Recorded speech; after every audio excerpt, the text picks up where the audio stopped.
Getting set for the restart here at Talladega Superspeedway. We are showing 36 cars on the lead lap, and Elliott Sadler will lead him down in his Ford. Beside him, the 09 car that won here back in the spring, Brad Keselowski.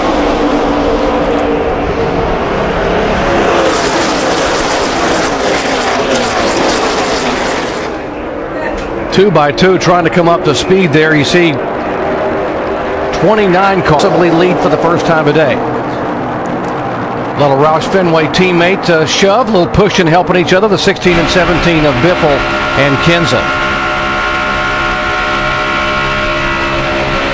We saw a ton of wave round cars, so most of the cars got their laps back. Only one, Casey Mears, that got caught with that penalty under green. He was still a lap down, trapped behind the leader. He didn't get the wave around that time. We saw the NASCAR penalize those drivers, made them start to back, because when the caution comes out, automatically those lights change to the red, and that's consistent with the call NASCAR made at Watkins Glen earlier in the year and also at Pocono back in the summer. Okay, I'll give you that, but as a driver, you can't make that hard right without creating a bad situation. So I guess you have to take the penalty. It doesn't make that much difference right now at this point in time of the race. Late in this race, it could be a huge factor instead of starting up front that you have to start in the rear. And I know that these cars were committed to pit road. I know that they had not crossed the so-called commitment line, but they were committed to making that pit stop, and that's why if they tried to make a right-hand turn right there and there would have been a big group of cars, it would have been a big wreck. So a little bobble a moment ago, the 24 getting tabbed from behind by the 55. Let's check in with Dave. Here's how championship leader Jimmy Johnson discussed it with his crew chief. Pitted too soon. How did we pit too soon? Apparently, well, not apparently, the light was on before we entered the pits. I didn't realize that. Dude, there is no safe or sane way to get onto pit road at that point. That's okay. Same thing happened at Pocono. Don't worry about it, dude. Just trying to deflect that from his driver's mind so he can get out there and concentrate on what he's doing today. Just don't worry about it. Hey, you hear how calm Chad is right now? It's because they're not racing right now. It doesn't matter that they're back in the pack, because that's where they want to be anyway. So they're going to race back here for a while, or just ride back here for a while. And when it's time to go, and when they start opening the pay window, is what Schrader used to say. When they open that pay window, he's going to be coming to the front. Then if he gets penalized, he won't be quite as calm, I promise you. You got 5 chase drivers right now running from 30th on back. Edwards is 30th, Johnson 33rd, Stewart 34th, and Newman 35th. Aerial coverage from high above provided by our good friends at Goodyear. New Fuel Max tires help you get there on less gas. Calculate your savings at GoodyearTires.com. Dale Earnhardt Jr. right on the backside of the 19 car of Elliott Sadler. Junior giving him a push by the 11 car. Sadler would retake the lead, and Junior would go to second place. Yeah, these two guys have some history drafting together here in the past and have really been able to work well together in leading races, and Junior going on to win some races here. You know, there's some drivers that really have a knack for drafting and restrictor plate racing. Elliott Sadler is one of those. Obviously, Dale Earnhardt Jr. is. Michael Waltrip is another that comes to mind. But there's some of these guys that really do a better job of drafting than others. Yeah, it's nice to see Elliott up there. They found out this week that he and his wife Amanda are going to have a boy in March, so he's pretty excited about that. I told him we'd start working on sponsorship now. It may take that long to get him ready for it.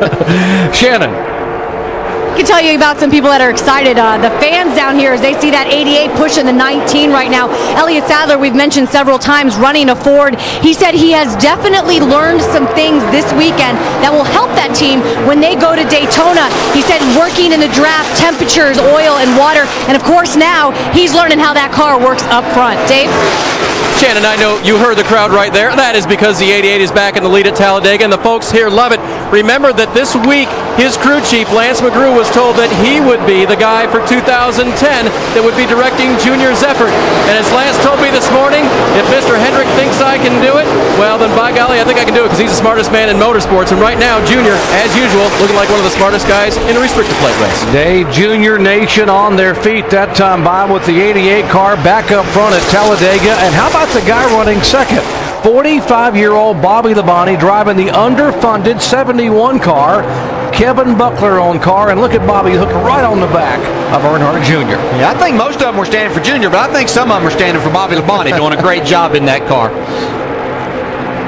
You see some cars now organizing on the bottom groove. Jeff Gordon has got Kevin Harvick and Juan Pablo Montoya. Now you see Kenseth coming up behind Montoya.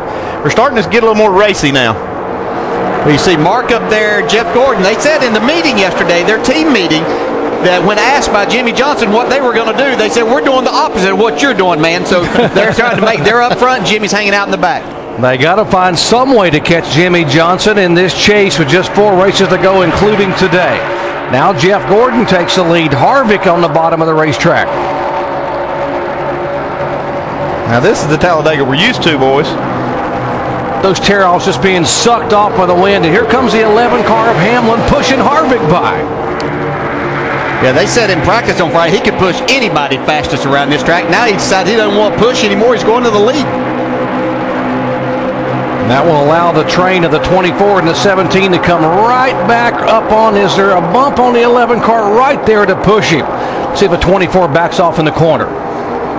Right against him. They're in the tri-oval. This is part of the actual straightaway, so even though it does turn, they don't consider this one of the turns. Yeah, see, Matt Kenseth got hung in the middle right there. Looks like he literally got out of the throttle, but he's running wide open. You saw Jeff backed off there in the turners entering turn 1.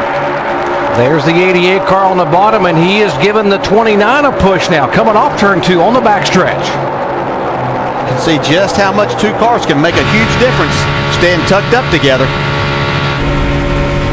You actually don't have to hit in the corner if you can just stay right there. Now he's able, you see him back off just a little bit. That's what NASCAR is wanting to see. Now these cars won't be able to just take off from the rest of the pack. Couple of guys that desperately want to get to victory lane. Kevin Harvick hasn't won since the Daytona 500 in 2007, 102 races ago. Behind him, Dale Earnhardt Jr. trying to go to victory lane for the first time in over a year.